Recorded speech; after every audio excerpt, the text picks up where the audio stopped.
सीताराम गुरुजी। जी सीताराम जी, मैं आपके पास 20 तारीख को आया था बॉडीगार्ड बनने के लिए, तो उसमें गुरुजी 1,10,00,000 व्यूज़ गए उस वीडियो में।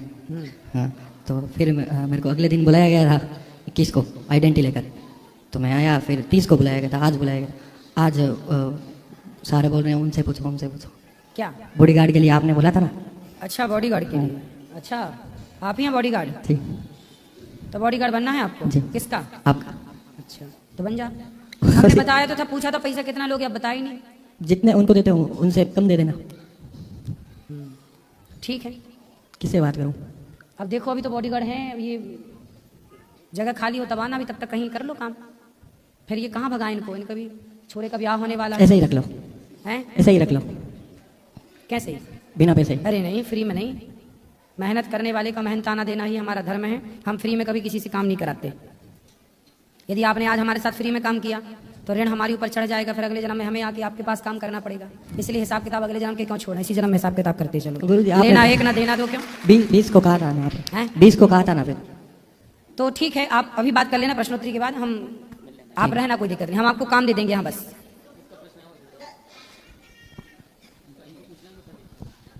राधे राधे गुरुजी। जी, आपके जी। चरणों में मेरा कोटि कोटि प्रणाम। जी। और मेरा सपना था कि गौरी गोपाल में आके आपकी कथा सुनने का मौका भी मिला और झूमने का मौका भी मिला। एक मैसेज है सर जी की, आप भेज दीजिए मेरे पत्नी को कि जो फिजूल खर्चा करती है वो खर्चा ना करे। पत्नी कहाँ है? पत्नी साथ में नहीं आई अभी, दोबारा मैं आऊंगा सर जी तो उनको साथ में लेके आऊंगा। तो फिजूल खर्चा करती है? Yes sir. तो कहाँ ज्यादा खर्चा जाता है? वो खर्चा मतलब जहाँ नहीं करना है, जो चीज घर में होती है वो बार बार 2 बार 3 बार वही चीजें लाती है। क्या ले आती है? जैसे जैसे मतलब कोई भी घर की चीज हो जैसा, तो और मैं जो पैसा जो जमा करता हूँ वो ऐसा ही खर्चा कर देती है। वो मतलब वो कठिन समय में हमें दूसरे से मांगना पड़ता है। तो आप ले आना, समझाएंगे। चलेंगे, एक आप मैसेज भेज दीजिए उनको कि फिजूल खर्चा ना करें। बिल्कुल, आपकी पत्नी को मैसेज है कि फिजूल खर्चा बिल्कुल ना करें। क्या नाम है आपकी पत्नी का? उषा। उषा। हाँ, मेरा नाम दिलीप पुरी और मैं महाराष्ट्र से बिलोंग करता हूँ गुरुजी। उषा जी, फिजूल खर्चा ना करें, पति के पैसे को बचाएं, है ना? यस ठीक है, जी गुरुजी। ले आना, हम धन्यवाद। समझाएंगे। धन्यवाद गुरुजी, थैंक खुश यू। रहिए, खुश रहिए। और किसका प्रश्न है?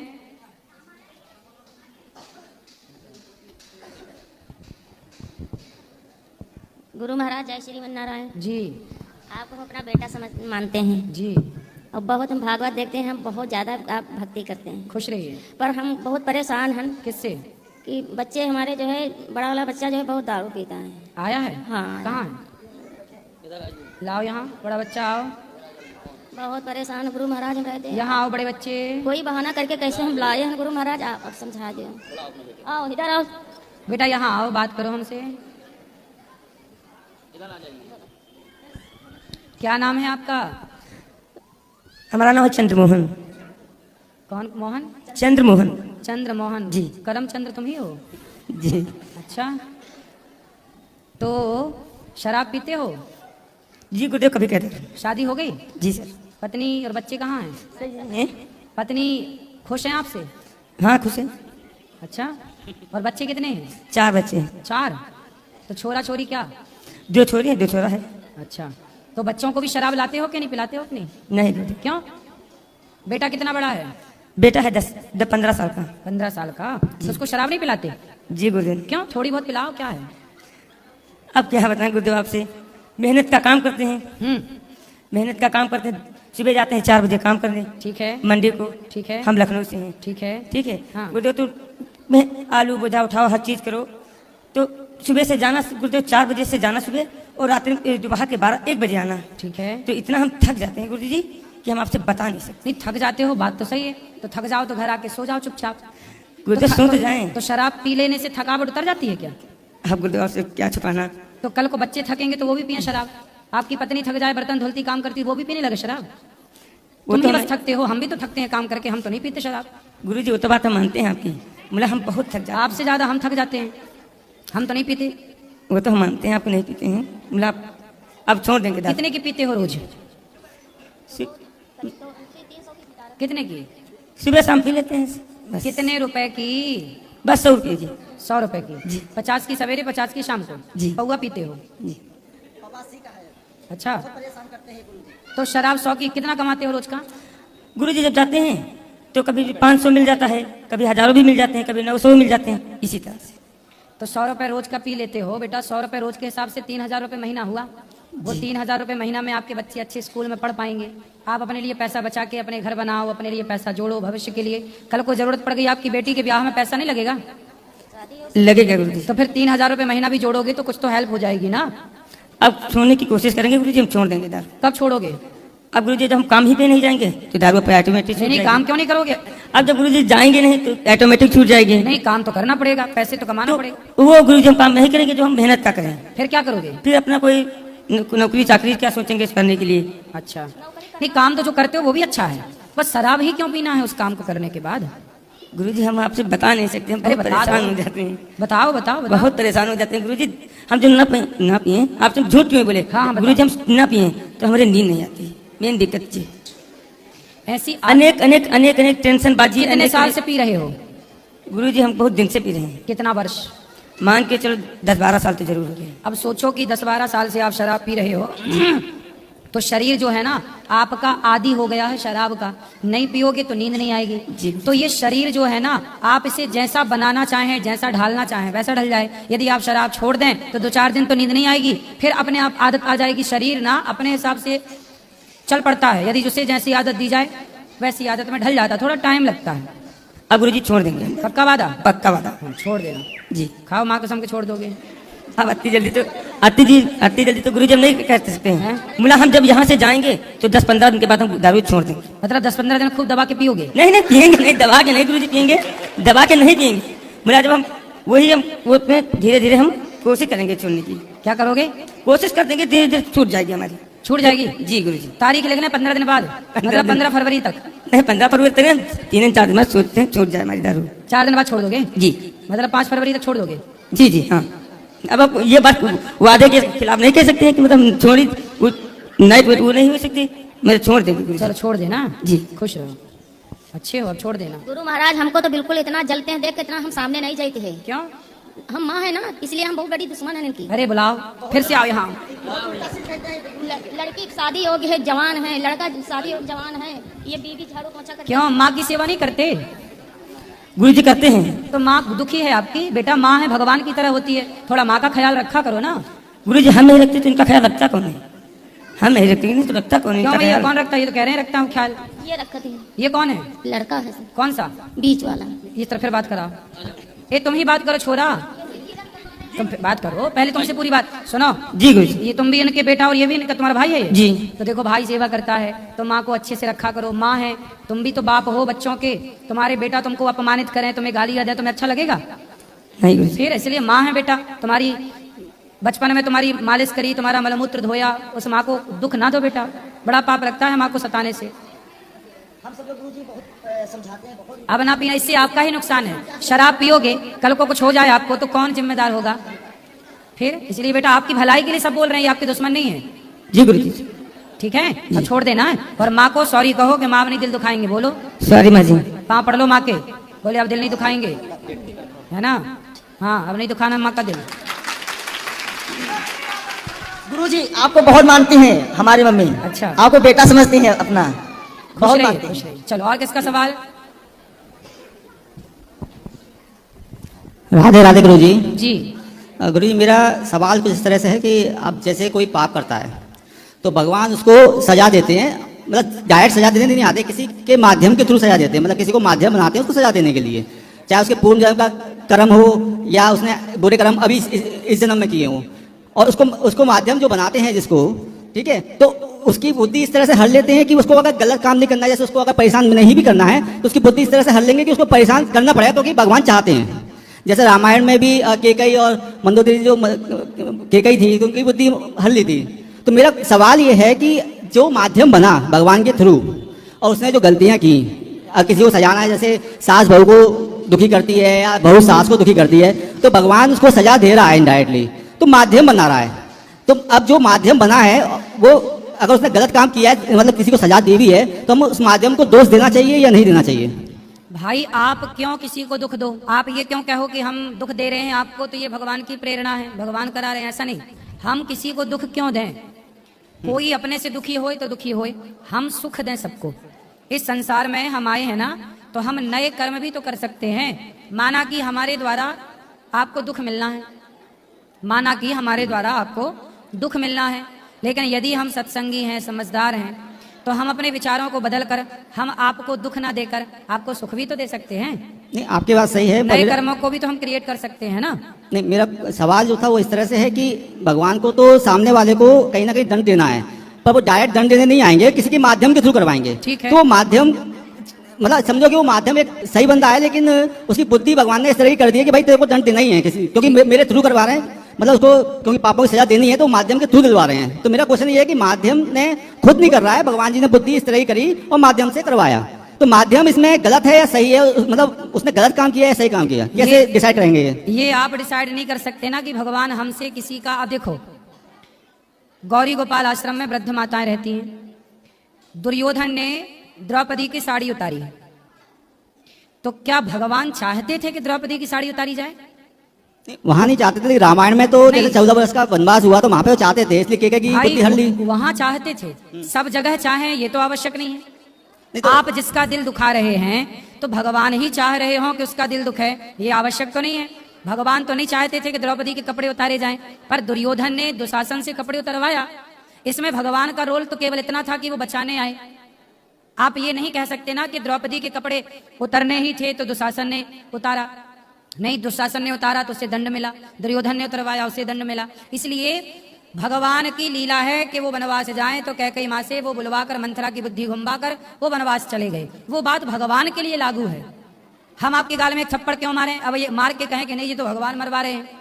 अब कोई आपको थप्पड़ मारे और कह दे नहीं जी तो भगवान मरवा रहे हैं, नहीं, हमें कोई अधिकार नहीं है आपका दिल दुखाने का। हमें किसने अधिकार दे दिया कि हम चींटी को मारें, हम कुत्ते को मारें, हम किसी जीव की हत्या करें, हम आपका दिल दुखाएं? भगवान ने हमें अक्ल दी है ना, हमें पता है ना कि दिल दुखाने से व्यक्ति दुखी होता। हम क्यों दुखाएं? हम आपको खुशियां दें ना। वृद्ध माताएं आती हैं, हम पांव दबाकर उनको खुशियां देते हैं। अब हम ये थोड़ी कहते हैं कि भाई तुम्हारे बेटे ने घर से निकाल दिया है, कोई पाप होगा, हम क्यों तुम्हारे सेवा करें? नहीं, बेटे ने घर से निकाला वो बेटे का हिसाब किताब है, तुम्हें कष्ट मिला वो तुम्हारा हिसाब किताब है, पर तुम हमारे द्वार पर आई हो तो सेवा करके तुम्हें खुशियां देना ये हमारा धर्म है। तुम्हारा बैकग्राउंड क्या था हमें नहीं मतलब, हमारे पास आई हो हम तुम्हें दुख नहीं देंगे, हम खुशियां देंगे बस।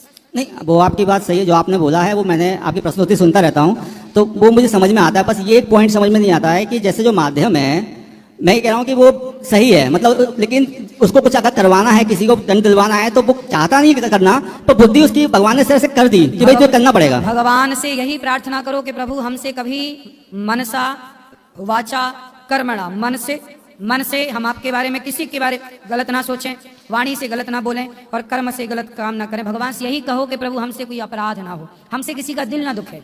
हम क्यों माध्यम बने?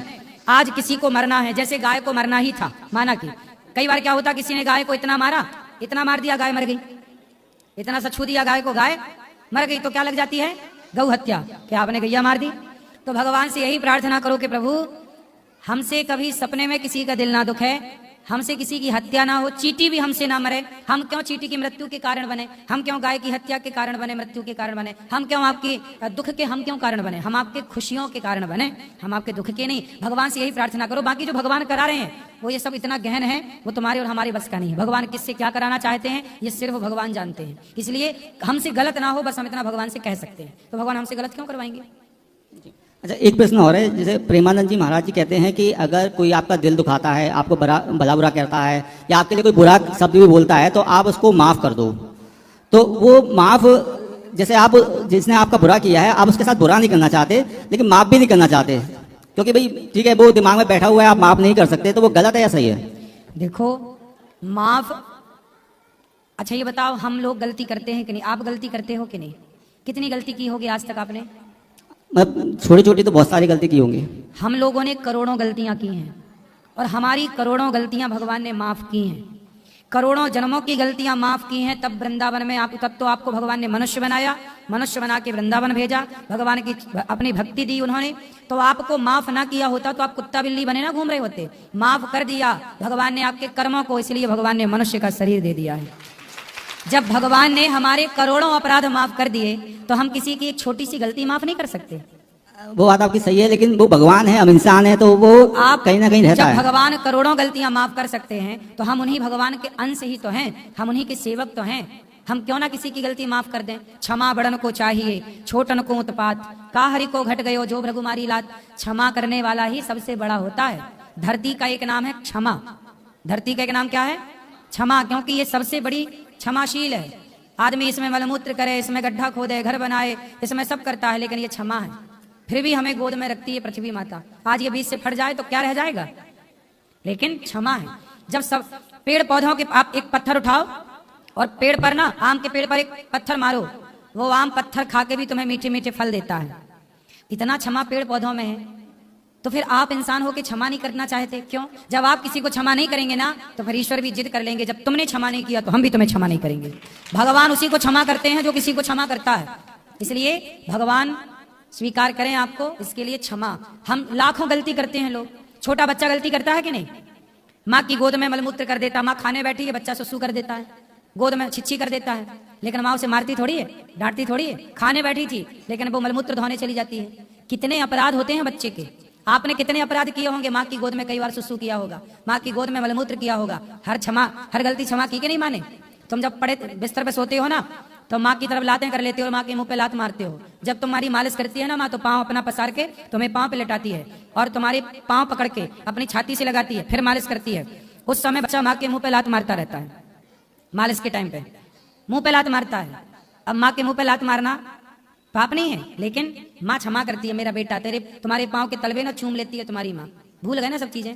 कितना क्षमा किया है तुम्हारी माँ ने, तुम्हारे पिता ने, ईश्वर ने, प्रकृति ने। तुम एक क्षमा करना नहीं चाहते। गुरु जी आपकी बात सही है, लेकिन जो जमाना है आज का, आप एक बार क्षमा करो, फिर वो कुछ ना कुछ आपके साथ बुरा करेगा, फिर क्षमा करो फिर बुरा करेगा। आप ना क्षमा करके भूल जाओ, इग्नोर कर दो दोबारा के लिए। ना मिलो ना जुलो, ना काहू से दोस्ती, ना काहू से बैर, ना दोस्ती ना दुश्मनी, न्यूट्रल रहो।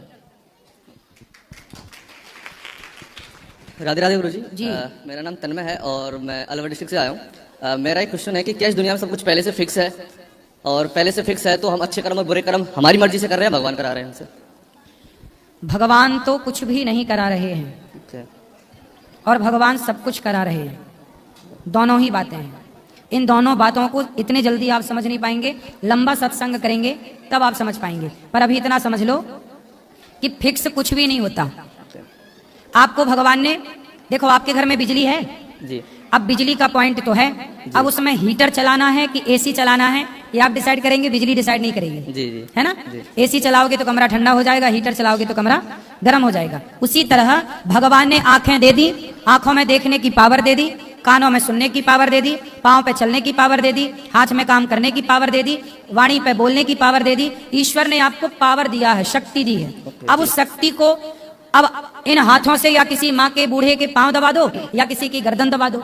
जी। आपके हाथ से दोनों चीजें दबाई जा सकती हैं, पाँव भी दबाए जा सकते हैं और गला भी दबाया जा सकता है। ईश्वर ने पावर दिया है, इन हाथों में ताकत है। अब इस ताकत का यूज कहाँ करना है? गला दबाने में कि पाँव दबाने में? ये आपको अपनी बुद्धि से डिसाइड करना पड़ता है। ईश्वर ने सबको अक्ल दे रखी है, क्या सही है क्या गलत है। आपको पता है ना कि शराब पीना गलत है जी। आपको पता है ना मांस खाना गलत है, फिर क्यों खाते हो? खाते हो तो पाप के भागीदार आप हो।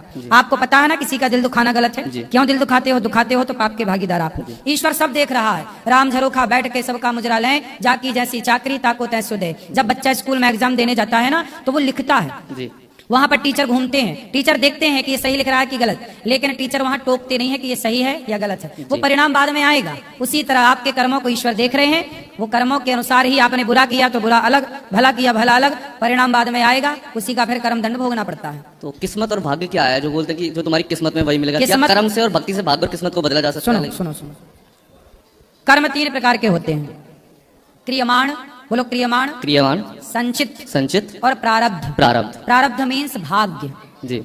कर्म करने से भाग्य बनता है, भाग्य जैसा कुछ नहीं है जी। कर्म ही, आज हम कर्म करेंगे तो हमें 500 रुपए मिलेगा मजदूरी। 500 रुपए हमने जो कमाया, वो जो क्रिया की वो क्रियमाण कर्म था, किया मेहनत तो 500 हमने तिजोरी में रख दिया, वो हो गया संचित। जो आपने कमाया अच्छा या बुरा, वो क्या हो गया? स्टोर, संचित हो गया। फिर आपने वही 500 लिया और बच्चों के लिए मिठाई खरीदी, कपड़े खरीदे। तो बच्चों के भाग्य में मिठाई कैसे आई? आपने कर्म करके पैसे कमाए, उसी पैसे से मिठाई आ गई।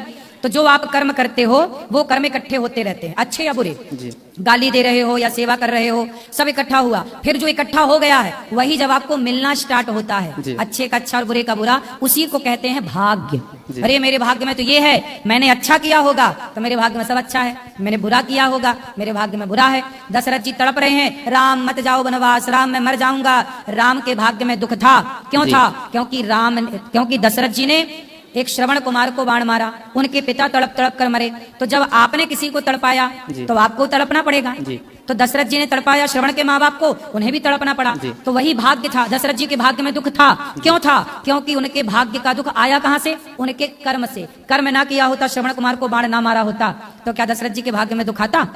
इसलिए तो कहते हैं कोहु ना काहू को सुख दुख कर दाता, निज कृत कर्म भोग सब भ्राता।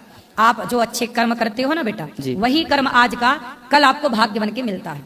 पर कभी कभी लाइफ में अनएक्सपेक्टेड चीज़ें हो जाती हैं, हमने सोचा भी नहीं है कि ऐसा हो जाएगा, और हमारी भावनाएं भी ठीक हैं, चीज़ें भी ठीक हैं। सपोज कि हम किसी चीज़ की प्रिपरेशन कर रहे हैं और उसमें असफल हो जाए, हमने अपना 100% दिया उस चीज़ में, लेकिन हमने तो पूरी तरह से किया, लेकिन या फिर हम मान के चलो मैं वृंदावन आया हूँ, घूम रहा हूँ, मैंने सोचा नहीं कि मेरे साथ कुछ भी हो जाएगा, और कुछ भी हो भी जाता है, जो मैं तो अपनी अच्छी भावना से आया हूँ, तो वो क्या है? हमारे कर्म ना सदा हमारे पीछे पीछे चलते हैं। जी। हमारे कर्म कहाँ चलते हैं? हमारे पीछे पीछे। बिल्कुल साथ। जी। जहां मौका मिला जी। वहां वो कर्म चढ़ाई कर देते हैं। जी। भीष्म पितामह ने कई जन्मों पहले एक सांप को कांटों के ढेर में फेंका था। जी। सांप, स्नेक उठाया सांप, और बबूल के कांटे थे ढेर सारे, कांटों में फेंक दिया। जी। कांटे, सांप की चमड़ी त्वचा बिल्कुल सॉफ्ट होती है, कांटे चुभ गए सांप को, सांप तड़प तड़प के मर गया। कब? पितामह भीष्म। ये पितामह भीष्म के कई मतलब 20 जन्म से अधिक पुरानी घटना है, 20 जन्म पहले। जी। अब वो सांप के कष्ट दिया ना, जी। तो वो कर्म अब इनके संग संग चलता है, चलता चलता। कहीं मौका नहीं मिला, जी। सांप को कांटे पर फेंकने के बाद पितामह भीष्म के कई जन्म हुए, पर पितामह को दुख नहीं मिला।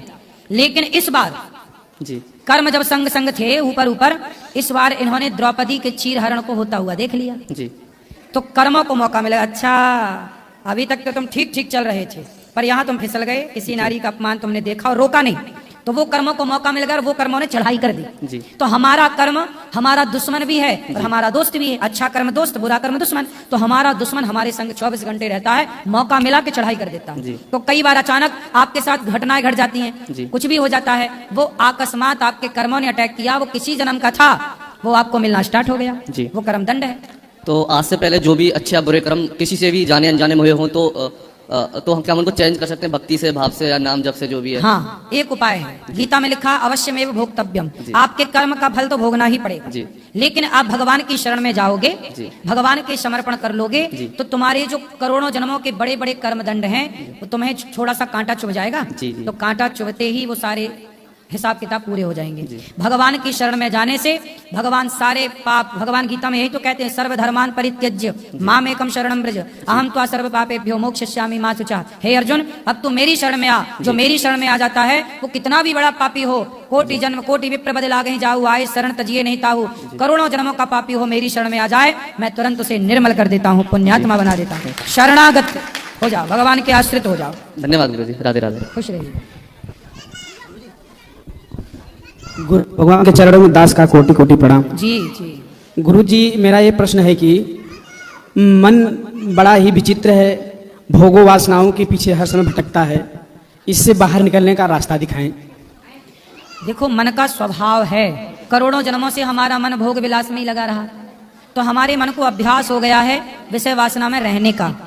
आज आप मन उठा के भगवान के चरणों में लगा रहे हैं, तो मन थोड़ा परेशान तो करेगा, लेकिन भगवान के नाम का सहारा लीजिए। जहाँ भगवान राम का नाम है, जहाँ राम तहाँ काम नहीं, जहाँ राम है वहाँ काम नहीं होता, अर्थात वहाँ पे बुराइयां नहीं होती। काम वासना हमें क्रोध काम लोभ मोह अभिमान, काम क्रोध मद लोभ सब नाच नरक के पंथ, सब परिहरि रघुबीर ही भजऊं भजई जय संत। जो भगवान की शरण में चला जाता है, जो भगवान के नाम का आश्रय ले लेता है, जैसे पानी बरसता है तो हम पानी को तो रोक नहीं सकते बरसते हुए पानी को, पर छाता लगा के अपना बचाव कर सकते हैं। उसी तरह हम काम क्रोध लोभ मोह को समाप्त तो नहीं कर सकते, पर भगवान की छत्र छाया में जाकर अपना बचाव कर सकते हैं। जो भगवान की छत्र छाया में चला गया, जो नाम जप करता है, श्रीमन नारायण श्री सीताराम सीताराम, जो नाम जपेगा उसे ना काम ना क्रोध ना लोभ ना मोह कोई विषय परेशान नहीं कर सकता। इसलिए नाम गुरुदेव भगवान, हम हनुमान जी की मंदिर में सेवा करते हैं, प्रभु की प्रार्थना करते हैं, उनकी बड़ी कृपा है मुझ पर गुरुदेव भगवान ये मन जो है ना बार बार उस चीज़ों में प्रेरित करता है, उससे मैं बच जाऊं तो। आप बच जाओगे, नाम की छत्र छाया में रहो, खूब नाम जप करो, बैठो और बस श्रीमन नारायण श्रीमन नारायण श्रीमन नारायण श्रीमन नारायण श्रीमन नाम जपो। नाम जपते जपते जपते जपते जपते अपने आप आपका मन शुद्ध होने लग जाएगा। यदि कपड़ा गंदा है तो क्या करेंगे, उसे धुलेंगे, साफ करेंगे। मन गंदा है तो साफ कैसे करेंगे? ये नाम का जो अमृत है, नाम का जो जप है, वही अजामिल जैसे पापी को एक नाम ने पवित्र कर दिया। तो आप नाम जपो तो सही, शक्तियां दिख जाएंगी आपको।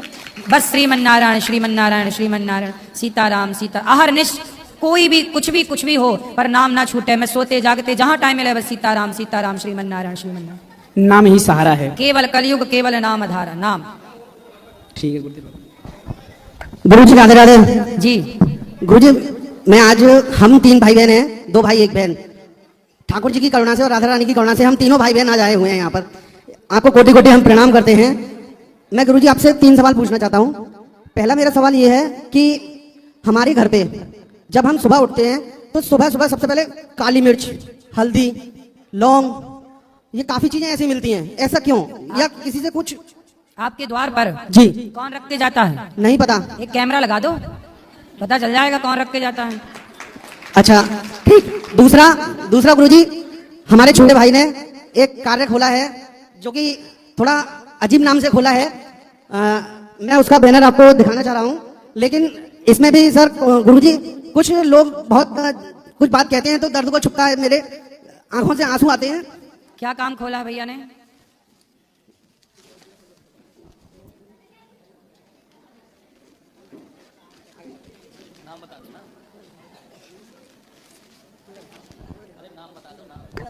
गरीब मोदी वाले के नाम से सर अलीगढ़ में हमने दुकान खोली है, जो कि फल लगाता है हमारा छोटा भाई। सही है। ठीक है, लोग कहते हैं गुरुजी कि तेरा भाई क्या फल लगाता है, दुकान नहीं है। हम कहते हैं दुकान है। हम कहते हैं आज अगर फल लगाता है तो क्या हो गया, आने वाले समय में दुकान लगाएगा। अरे भाई ऐसा लोग क्या कहते हैं, परवाह क्यों करते हो? हम यही समझा समझा के बूढ़े हो जाएंगे कि भाई लोगों की परवाह ना करो, आप अपना काम करते रहो। लोगों को तो बोलना है, बोलने दो, आप अपना काम करो ना। लोगों के चक्कर में ना पड़ो, लोगों के चक्कर में पड़ो तो कुछ भी ना कर पाओगे। और गुरुजी हमारे यहाँ जो है ना, मेरे पापा जी थे, पापा जी को कैंसर हुआ था। एक तो हमारा, मैंने आपसे पहले भी मेरी मुलाकात हुई थी आश्रम में, मैंने आपसे पूछा था कि हमारा दक्षिण मुखी मकान है। आपने कहा था कीर्तन किया करो। हम कीर्तन भी करते हैं, लेकिन हमारे यहाँ बीमारियां पीछा नहीं छोड़ती हैं। आप अपने दरवाजे का ना कलर, किस कलर का दरवाजा है? इसी कलर का है, गेरुआ रंग का। ठीक है, कहते हैं दक्षिण दिशा में यदि कोई दरवाजा है तो उसे लाल या पीला कर देना चाहिए, तो उसका दोष खत्म हो जाता है। ठीक। और गुरुजी हमारे यहाँ पर जो आपने कहा, जैसे हम किसी जानवर को या किसी चींटी को मारते हैं, हमारे यहाँ चूहे बहुत हैं, काफी चूहे हैं। अगर मैं उनकी दवा डालता हूँ या हमारा नुकसान या मुझे कुतर जाते हैं। हमारे यहाँ तो ढेर चूहे यहाँ बाहर घूमते हैं। अभी थोड़ी देर पहले घूम रहा था चूहा, कथा के टाइम। एक मैं ये पूछना चाहता था कि उनके लिए दवा डालना उचित है या नहीं? काहे दवा डालो, बिल्ली पाल लो ना। चूहे के लिए बिल्ली, बिल्ली के लिए दूध, लेकिन हमारे यहाँ दूध के लिए गाय। बिल्ली क्या ईश्वर ने व्यवस्था बनाई है? चूहे के लिए क्या रखोगे घर में? बिल्ली ले आओ, मौसी आओ, आ जाएगी, और बस घूमते रहने दो उसको। दूध पिला दिया करो बिल्ली को, और दूध के लिए गैया रख लो एक ठो, मस्त चूहे से निजात मिल जाएगी। सर घर हमारा अभी इतना बड़ा नहीं है, मात्र 24 गज का मकान है। अरे तो बिल्ली रखने के लिए कितना बड़ा घर चाहिए? हाँ, बिल्ली पूरे घर में थोड़ी रह लेगी। लेकिन गुरुजी कहते हैं कि गाय होनी चाहिए घर में। घर में होनी चाहिए, जब हो जाए सामर्थ्य तब रखने पर। बिल्ली तो रख लो, चूहे से निजात मिल जाएगी, सारे चूहे खा जाएगी। राधे राधे गुरुजी। राधे राधे। राधे राधे प्रभु जी। हाँ जी, मैं महाराष्ट्र से, थोड़ा जोर बोलो, जोर से। हाँ, मैं महाराष्ट्र से आया हूँ पहली बार जी। ए भाई माइक वाले भाई। मैं महाराष्ट्र से आया हूँ आपसे। हाँ, तो मेरा एक प्रश्न था आपसे कि जैसे मैं अभी कृष्ण भक्ति में पहली बार लगा, मतलब अभी स्टार्ट किया करना, तो महाराज मैं माला जब करता हूँ ना तो मेरा मन इधर उधर भटकता है। मतलब ऐसा शुरू है ना बेटा, नहीं हो रहा है। भटकने दो, खूब सारा उसे और भटकने दो, पर आप नाम जब करते रहो। हाँ। कितने दिन भटकेगा? एक ना एक दिन वो आपके कंट्रोल में आएगा। मतलब विचार आते जो हमारे पास में जो हुआ है ना, तो मतलब खाया जाता है कि यार मैंने क्यों किया, मतलब मेरे साथ बहुत गलत हुआ है। तो मतलब जब माला जब करता हूँ तो अभी आते हैं, तो मतलब दिन में क्यों नहीं आते जब मैं वर्किंग टाइम में रहता हूँ? तब ऐसा क्यों होता है? उस समय आपका मन बिजी है। अब धीरे धीरे कथा सुनो, धीरे धीरे नाम जब करो तब मन लगेगा। ऐसे नहीं लगता मन ना बेटा। हाँ। मन को थोड़ा टाइम दो, मन भटक गए तो भटकने दो, पर आप जब करो और कथाएं सुनो, धीरे धीरे कंट्रोल होगा। राधे राधे। राधे राधे बुआ। जी मैं संगम नदी से नहा कर आ रहा हूँ। संगम नदी जी बुआ, नदी है, हाँ, प्रयागराज वो नदी है। संगम से मैं नहा के आ रहा हूँ बुआ अभी। तो संगम नदी है। गंगा कौन है? हाँ वहीं गंगा नदी।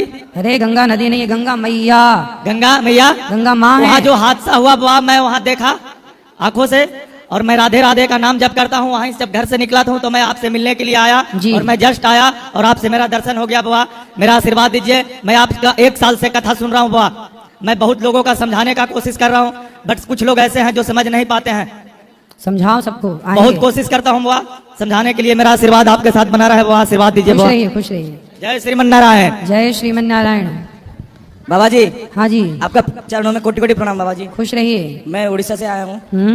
मेरा एक प्रश्न यही है, मेरे को हरदम दुखाता है। मेरा जो मैं जान रहा हूँ मैं पाप कर रहा हूँ। जैसे कि मेरा व्यवसाय मच्छी का है, मच्छी का व्यवसाय, उसमें से मैं मेरा परिवार चलता है, मेरा कुटुंब चलता है और मेरा सब घर बार उसी में चलता है। मैं चाह के भी छोड़ नहीं पा रहा हूँ, इसमें क्या करूँ? कितना कमा लेते हो? यही महीने को 20-25 हजार। कितनी मछली मर जाती हैं? जैसे कि हर हफ्ते में 3 बार बेचते हैं, तो उसी हिसाब से जितना भी 50 किलो 1 क्विंटल ऐसा भी हो सकता है। तो 20-25 हजार रुपए तो आप आलू और टमाटर का ठेला लगा के भी कमा सकते हो। नहीं कमा सकते? सब्जी का ठेला लगा के भी तो 20-25 हजार कमाए जा सकते हैं। 15 साल से यही कर रहे हैं, चाह के भी छोड़ पा रहे हैं। 15 साल में कितनी हजारों लाखों मछली मार दी होंगी आपने, और वो भी 20,000 रुपए के लिए। करोड़ 2 करोड़ मिल रहे होते तो सोच भी लेते, लेकिन करोड़ नहीं अरबों भी मिले तो किसी की जान क्यों लेना बेटा? जब आपके पास ऑप्शन है, आप कुछ भी और काम कर लो ना। सब्जी का ठेला लगाओ, सब्जी की दुकान लगाओ, कुछ भी कर लो। 20,000 रुपए 25,000 रुपए तो कुछ भी काम कर लोगे, कमा लोगे। और एक प्रश्न है, हत्या से बच जाओगे। मैं कोशिश करता हूँ कि मैं माला लूं, माला जप करूं।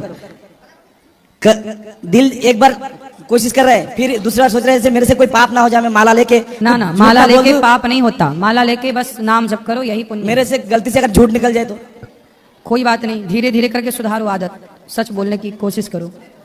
चलो कोटि-कोटि प्रणाम। खुश रहिए। राधे राधे गुरुजी। जी, आपके चरणों में कोटि कोटि प्रणाम। खुश रहिए। मैंने देखा था कि क्वेश्चन आंसर के आपकी वीडियोस देखती थी, तब सोचती थी मैं ऐसा कब जाऊं और मुझे आप कब दर्शन दोगे। मैं संगम गई थी नहाने, गंगा मैया नहाई, यमुना, सरस्वती, बट वहां भी देखी कथा के पोस्टर की शायद आपकी कथा में अटेंड करूं, आप मुझे दिख जाओगे। पर ये अवसर मुझे वृंदावन आके ही मिला, और आपके मुख से जो बोलते हैं ना आप कथा में, आप वृंदावन आओ, वो वर्ड इतना मुझे पसंद आता है। वो जो वृंदावन वर्ड जो है ना, वो सुनने, और वो आपकी आरती, मैं दिन में 10-15 बार तो मिनिमम आपकी आरती यूट्यूब पे लगा के सुनती। बाकी कुछ सुनूं ना सुनूं, पर आरती जरूर सुनती हूँ। और मेरा सवाल ये है गुरुजी कि जैसे किसी का मन दुखाना तो नहीं चाहती, पर थोड़ा कंट्रोल तो छूट ही जाता है आखिर में, तो थोड़ा वो। तो किसका दिल दुखाती हैं आप? जैसे किसी का भी, ऐसा जरूरी नहीं पति हो बच्चे हो। तो पति का दिल दुखाती हैं आप? कोशिश तो नहीं रहती, पर ऊंच नीच तो हो ही जाती है ना, आखिर इंसान है, गलतियां तो इंसान से ही होती है ना। तो ऊंच होती है कि नीच? थोड़ा कभी आवाज चल जाता है, रेस हो जाते हैं, एग्रेशन आ तो जाता पति सुन लेते हैं कि वो भी सुना देते हैं? है। नहीं बेचारे सुन लेते, मेरे पति बहुत अच्छे। मैं उनकी अच्छाई का फायदा तो नहीं उठानी है? वो बोलते हैं कि तू ना मेरी अच्छाई, मैं शांत रहता हूँ ना, तो मेरी अच्छाई का फायदा तो नहीं उठाते। अभी भी बेचारे मैं 10-9 दिन से बाहर हूँ, अभी भी 2 बच्चे संभाल रहे। मैं संगम नहा के आई, आपसे मिलने तो आई, उनको भी ले आती, वो भी बेचारे नहा वो लेते। बोले तू जाके आ, फिर मैं जाऊंगा, बच्चे तब तक मैं संभाल लेता हूँ। अच्छा, फिर बहुत समझदार है पति आप। नहीं सच में, मैं जीवन में बहुत खुश हूँ। मुझे घर परिवार सुख शांति, आप जैसे लोगों का आशीर्वाद, भगवान का आशीर्वाद, और जीवन में सब कुछ, पैसा सब जितना है मैं उसमें बहुत खुश हूँ। बस थोड़ी ऊंच नीच कभी हो जाती है। तो पति अच्छे हैं मतलब फिर आपकी गलती है, वहां तो पति की गलती है। मानती हूँ ना, मैं मानती हूँ मेरी तो बस गलती आप होती है। ऐसा किया करो, हर बार क्या करना है, एक उंगली उठाओ, इसको यहाँ रखो, चुप रहो, बस यही बढ़िया समाधान है। रिश्तों में चुप रहना ही चाहिए, और रिश्तों में ना हार जाना चाहिए, सामने वाले को जिता देना चाहिए। पर ईगो भी नहीं यही- आता गुरुजी। ईगो किसके लिए? इसी ईगो ने तो रावण का नाश कर दिया। बहुत कोशिश करती हूँ। ईगो क्यों? किस बात का घमंड है बताओ? नहीं घमंड नहीं, बट मैं ही क्यों करूँ, मैं ही क्यों क्यों एडजस्ट आप ही करूँ? नहीं करोगी? बच्चे आपके, आप ही नहीं करोगी, कौन करेगा? पड़ोसन आएगी करने। नहीं, एक बात ऐसी हो जाती है कि हाँ ये अपने बच्चे हैं तो अपन एडजस्ट, फिर दूसरों को क्यों नहीं कर पाते? उतनी अपने में ताकत क्यों नहीं? अपने बच्चे हैं करके उनकी गलती अपन माफ करके उनको एडजस्ट करते हैं, बट अपन दूसरों की गलतियां क्यों नहीं माफ करते? करो, यही तो बड़प्पन है। क्षमा बड़न को चाहिए, सबको क्षमा करो। किस किस से सब ईश्वर है ये मानो, किस किस की गलतियां देखोगे, इसलिए सबकी गलतियां समझाओ, सबको गलत है तो इग्नोर करते चलो। इग्नोर मंत्र याद कर लो, हर जो अच्छा ना लगे देखने में सुनने में उसे इग्नोर करो बस। और मेरा बड़ा बच्चा सर क्लास 6 में है, उसका जो भी जैसे हम लोग कॉलेज में जो अपने बिहेवियर होते थे ना, उतने तो होते ही नहीं थे हमारे टाइम में भी, बट ये इनकी ना सर गुरुजी इनकी बहुत जल्दी जल्दी इनके ऐसा लगता है कि ये बहुत जल्दी बड़े हो रहे हैं, इनके ना चेंजेस बहुत ज्यादा दिखने लगे, तो उनको हैंडल करना भी थोड़ा प्रॉब्लमेटिक हो रहा है फिलहाल। आजकल के बच्चे समय के पहले बड़े हो जा रहे हैं, समय के पहले समझदार हो जा रहे हैं, सही है। बिगड़ भी जल्दी रहे, बिगड़ भी जल्दी रहे, इसलिए घर का माहौल अच्छा रखिए। जैसे आप वृंदावन आए ना, तो बच्चों को भी वृंदावन लाओ, यहाँ का दर्शन कराओ, सत्संग कराओ। जब थोड़ा सत्संग करेंगे बच्चे, तो उनके भीतर सत्संग के द्वारा संस्कार प्रवेश करेगा। वही संस्कार बच्चों के चरित्र की, वही संस्कार बच्चों के भविष्य की रक्षा करता है। इसलिए संस्कार बहुत जरूरी है। तो बच्चों को संस्कार कैसे मिलेगा? सत्संग से। तो आया करिए, तो बच्चों को भी लाया करिए, बच्चों को थोड़ा समय निकाल के झोपड़पट्टी में ले जाया करिए, गरीबों के बीच में बिठाइए, बच्चों को बताइए कि देखो ऐसे भी जीवन गुजारा हो रहा है। हाँ, हमारे महाराष्ट्र ताकि बच्चे सीखें। हम लोग ना हमेशा लग्जरी लाइफ जीते हैं और बच्चों को भी लग्जरियस देना चाहते हैं। इससे क्या होता है कि बच्चे आरामदायक हो जाते हैं, बस आराम। उनके जीवन में कोई कष्ट आए तो वो घबरा जाते हैं। इसलिए बच्चों को मजबूत बनाइए, हर परिस्थिति का डटकर सामना कर सकें, इसके लिए बच्चों को मजबूत बनाइए। गरीबी बताओ, बच्चों को दिखाओ आंखों से। रोटी के लिए लोग मोहताज हैं, बताओ कि देखो बेटा, जिस रोटी को तुम इग्नोर करते हो, फेंक देते हो, छोड़ देते हो, उस रोटी के लिए भी लोग लाइन पर लगे हैं, खड़े हैं रोटी के लिए। तो उनको सब बताओ। आजकल हम लोग ना एक पक्ष देखते हैं कि हम बड़े हैं, पैसे वाले हैं। इससे क्या होगा कि बच्चों को एक पक्ष पता चलेगा कि हम धनवान हैं। कल को उनके जीवन में जरा सा संघर्ष आ गया, जरा सा स्ट्रगल आ गया, कर ही नहीं पाएंगे। फिर वो बच्चे ऐसी परिस्थितियों में आत्महत्या करने की सोचते हैं, गलत रास्ते पर जाते, बेईमान बन जाते हैं, चोरी चमारी करने लग जाते हैं, इत्यादि कुछ भी करने लग जाते हैं। धन्यवाद गुरुजी, खुश रहिए। हेलो गुरुजी, राधे राधे जी। मैं बहुत दूर से आया, आपसे बहुत दिन बाद में मिल रहा हूँ कि पहले से आपसे फॉलो करती हूँ गुरुजी। मैं आपसे बहुत बात करने, आपसे मिलना भी चाहती हूँ, पर मेरे अभी गाड़ी है तो दर्शन करा। खुश रहिए, खुश रहिए। गुरुजी आपसे कुछ बात करनी है, गुरु दीक्षा लेना है कल सुबह 8 बजे। गुरुजी हमें तो जाना है अभी। तो अभी तब तक श्रीमन्नारायण जपना, नेक्स्ट जवाना। आपका दर्शन करना चाहती हूँ, वहाँ पे बुला। तो दर्शन कर लो, हम बैठे। नहीं नहीं, मैं वहाँ पे जाके करना चाहती हूँ, हैं? वहाँ पे आपके पास से देखना चाहती हूँ। अभी 2 मिनट बाद, थोड़ी देर बाद मिलेंगे सबके यहीं मेरे पास टाइम नहीं है, मैं भागती भागती आई हूँ। हे भगवान, राधे सब आपके हिसाब का हो जाए। नहीं होता गुरुजी, आपको इतना देखती हूँ, मानती हूँ तो। अभी थोड़ा सा रुक जाओ, सबसे अभी मिलेंगे, आप आ जाना जरा सीधे। और एक बात है, हमारा सास ससुर है ना, हमसे इतना मतलब रखता नहीं है। मेरे जेठ भाभी से रखता है, तो क्या करूँ उनसे? वो लोग बात भी नहीं करता, हमारे साथ में भी नहीं रहता है, और हम लोगों को कुछ भी नहीं देता। हम लोग क्या करना चाहिए उनके साथ में? तो आपके पति अच्छे हैं? हाँ, पति अच्छा है, कमाते हैं? हाँ। तो ठीक है ना, मेहनत करें, खूब कमाएं और खूब अपना सब बनाओ, अपनी संपत्ति। नहीं दे रहे हैं, उनकी मर्जी, जन्म दे दिया, इतना बहुत है। पर गुरुजी दुख लगता है, उन्होंने हमसे ऐसा किया है, बात भी नहीं करता है, हमसे कोई रिश्ता भी नहीं रख रहा है, तो फिर हम लोग क्या करें? अब क्या कर सकते हो आप बताओ ना? आप बात इसलिए तो आपको पूछा है ना, हम क्या कर सकते हो? आप अपने को सफल बना सकते हैं, आप अपनी लकीर उनसे बड़ी कर सकते हैं, आप उनसे ज्यादा सक्सेसफुल हो सकते हैं, है ना? हाँ। बस यही करिए। राधे राधे गुरुजी, राधे राधे। आपका आशीर्वाद बनाए रखना। खुश रहिए। सर राधे राधे गुरुजी। जी जी। मैं आपको टीवी पे देखती थी, आज लाइव देख के मैं बहुत धन्य हो गई। मेरा सिर्फ इतना ही क्वेश्चन है कि मैं किसी के लिए दिल से बहुत कुछ करती हूँ अच्छे से, कि हाँ मुझे मेरा ये कर्तव्य है, मेरा धर्म है, मुझे करना चाहिए, पर वो लोग रहते रहते अच्छे हैं, फिर अचानक से अपना बर्ताव क्यों चेंज कर देते हैं? और मुझे इतना गुस्सा आ जाता है वो सोच के कि मैं इतना कर रही हूँ सबके लिए, उनके लिए, अपनी जान से ज़्यादा, और वो लोग मुझे टाइम पे पलटी मार के मतलब कुछ भी बोल के गुस्सा दिलाते, तो मेरा कंट्रोल छूट जाता है गुस्से से। तो गुस्सा ही मुझे कंट्रोल करने के लिए कोई ऐसा बताइए कि मैं उसको कंट्रोल कर किस पर गुस्सा आता है आपको? किस पर? कोई मतलब दोस्त रहे, मेरी सास ससुर रहे, मम्मी रहे, भाई रहे, मैं हर चीज़ पे मतलब दिल से अच्छा ही चाहती हूँ मैं कि नहीं ऐसा ना हो, पर पति पे गुस्सा आता है? नहीं, पति पे नहीं आता सर, पति मेरे बहुत अच्छे हैं। बढ़िया है। और फिर सास पे गुस्सा आता है? सास पे आता है क्योंकि मैं बहुत दिल से उनकी सेवा की, बहुत अच्छे से। तो सेवा करती हो तो गुस्सा आता है? गुस्सा इसलिए आता है कि वो कहते हैं कि तेरा काम ही क्या है, तेरे को करना ही है, हम क्या कर रहे हैं, कुछ नहीं करती तू हमारे लिए, ऐसा हो जाता है। आप अच्छा करते रहो तो सास पे गुस्सा ना किया करो। नहीं सर, गुस्सा इस चीज़ में मेरा शॉर्ट टेम्पर जो बोलते हैं फटाक से मुंह से बहुत कुछ निकल जाता है, बाद में पछतावा होता है कि मैं ऐसा क्यों बोली, ऐसा हो जाता है। मुझे वो चीज़ के लिए सिर्फ इतना कुछ बता दीजिए मैं क्या करूँ जिससे मेरा गुस्सा कंट्रोल हो। मौन रहो तो ही अच्छा है, कम से कम विष मत घोलो, बोलो यदि पहले तुम तौलो, फिर मुख को खोला करना, पुष्प नहीं बन सकते हो तो कांटे बनकर मत रहना। हमें अपने शब्दों को तौल कर देखना चाहिए कि हमारे शब्दों में वजन कितना है। कोशिश करो कि चुप रहो। अभी मौनी अमावस्या गई है ना, हाँ, बस मौन रहो। कोई मंत्र हो सर गुरुजी आप जो मुझे बोलेंगे मैं उसका जाप कर दूं जिससे मैं शांत रहूं। श्रीमन्नारायण, श्रीमन्नारायण बोलो श्रीमन्नारायण। श्रीमन्नारायण। जब गुस्सा आए बस चलता रहे श्रीमन्नारायण श्रीमन्नारायण, इसके अतिरिक्त कुछ ना हो। श्रीमन्नारायण। बहुत बहुत धन्यवाद गुरुजी। खुश रहिए। गुरुजी राधे राधे। जी गुरुजी मेरा आपसे 2-3 सवाल था, मतलब कोई पर्सनल टाइप का नहीं था, यहाँ पे आके बना है बस, जो आपके वचन सुने ना उससे बना है। तो मैंने सुना कि आपने बोला कि किसी का हत्या नहीं करना चाहिए, चाहे वो कोई भी जीव हो, जंतु हो। तो यहाँ पे आपने एक वचन दिया एक आदमी को कि अगर आपके घर में कोई परेशान करिए, बिल्ली का जो आपने उदाहरण दिया था ना कि बिल्ली रख लो, तो गुरुजी वहाँ पे भी तो हत्या हो रहा है ना। तो बिल्ली का स्वभाव है, ईश्वर ने बिल्ली को बनाया ही इसलिए है। तो तुम क्यों मारो? तुम तो नहीं मार रहे हो ना चूहा? नहीं गुरुजी, बिल्ली मार रही है तो बिल्ली जाने और चूहा जाने, तुम क्यों जान रहे हो? तो गुरुजी हम जान नहीं रहे, मतलब कहना ही चाहते हैं कि चूहा तो अपनी जगह है, बिल्ली जो वहाँ पे आएगी तब तो मारेगी ना, तो आप उसे रखने की बात कर रहे हो ना, मतलब हाँ। शिकार करवा रहे हो। नहीं नहीं, स्वभाव ये प्रकृति का बैलेंस है, आप क्यों हत्यारे बनो? शेर खाता है ना, हत्या करता है ना पकड़ के बिल्कुल इत्यादि, तो वो शेर का आहार वही है। आप मारोगे हिरन को पाप लगेगा, लेकिन शेर मारे हिरन को तो शेर को कोई पाप नहीं है, क्योंकि शेर का काम ही वही है। जी मछली छोटी मछली है, बड़ी मछली है, छोटी मछली को खा जाती है। मछली को खा जाए तो मछली खाए, तुम क्यों खाओ मछली को, है ना? तो चूहा को बिल्ली खाए, हम क्यों भाई? हम या देखो वो उन्होंने क्या पूछा कि हम दवाई रख के मारे क्या? तो दवाई रख के आप चूहे को मारोगे तो पाप किसे लगेगा? हमें लगेगा, आपको लगेगा। लेकिन आप बिल्ली ले आओगे तो बिल्ली अपना वो साफ सफाई करती रहेगी, तो बिल्ली जाने और चूहा जाने। दवाई की जगह बिल्ली तो ले रहा है ना, तो उसकी जगह भी तो हम ही रख रहे हैं ना। ना ना ना, उसके दोषी आप नहीं है। वहां दवाई रखने में आपका दोष हो गया, लेकिन बिल्ली रखने में आपका दोष नहीं है। जी पहले ऑलरेडी सबके घर में बिल्ली आया करती थी, जी आजकल लोग बिल्ली को घुसने नहीं देते, इसलिए व्यवस्था है। सर्कल चल रहा है ना, पृथ्वी गोल है, एक जीव दूसरे को खा रहा, दूसरा तीसरे को खा रहा है, ऐसी व्यवस्थाएं बनती हैं। जैसे आप शरीर जब मलमूत्र त्यागते हो तो आपका मलमूत्र सुअर खा लेता है, जी गुरुजी। ये व्यवस्था